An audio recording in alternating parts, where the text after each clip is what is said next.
uşaqlara, tələbələrə nəyi izah eləmişəm? Çünki özüm o praktikada onu keçdiyimə görə, misal üçün, orada Talehin əli sınır, gəlir ki, mənim üstümə birinci raundda da o həmin... Uşaq əlim sınıb ki. Hə, sınıb, hadi sınıb. Yeniyə indi, yeniyə. Ondan ötürü çıxaq gedir. Heç normal, sınıb. Mən də onu deyirəm ki, sınıb da, burada təəccüblü nə var ki? Sınıb, davam elə, yox, vuruşuruq. Deyirəm, ondan ötürü çıxaq gedir. Həmin o söz oradan yalıb. Adi məşqin özü olsun da. Talehin ondan başqa... Perakla idi, səhv eləmirəmsə, Perakla döyüşün olanda Talehin ayaq barmağı sınmışdı. Mən onu elə məşq elətdirmişəm, elə hazırlatmışam, ayağın gipsə vurur, dedim məşq elə. Həmişə bu deyirdim, müəllim, əzildim, buram əzilib, buran sınıb. Dedim, mənə elə bir şey de ki, yəni o məni təəccübləndirsin də ki, maraqlı bir şey olub səndə. Mən deyim ki, bu necə oldu, bunu necə eləyək, məşq eləyək, eləməyək, dedim, o şeylərə sən fikrimi. Talehin Perakla olan döyüşündə ayaq barmaqları sınıb, məşqimiz elə hazırlaşmışıq. Orada da ayaq barmağı gipsdə. Neçədən barmaq sınıb ki? Onda bir barmaq sınmışdı. Həmən bu əlim sınan döyüşdə, deməli bu döyüşçünü verdilər, bizə təqdim elədilər.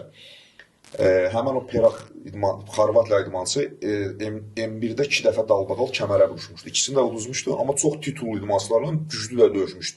Mən onunla vuruşdum, heç-heçə verdilər bizim döyüşə.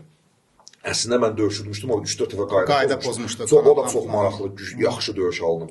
Həm ayaq üstə, həm güləş, həm parter və qırğın döyüş alınıb. Ondan sonra Emadinə bu uşaq gəldi, bu Srepenko, cavan uşaq idi, 24 yaşı, 1.88 boy.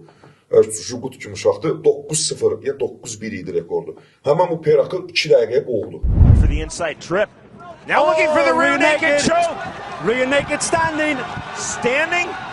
Not fully locked on. Now he's deep. It's on. He's got it, Sean, under the chin. Wow, how is he lasting this long? He's doing the right thing. Not too late. It's on. It's off. Wow.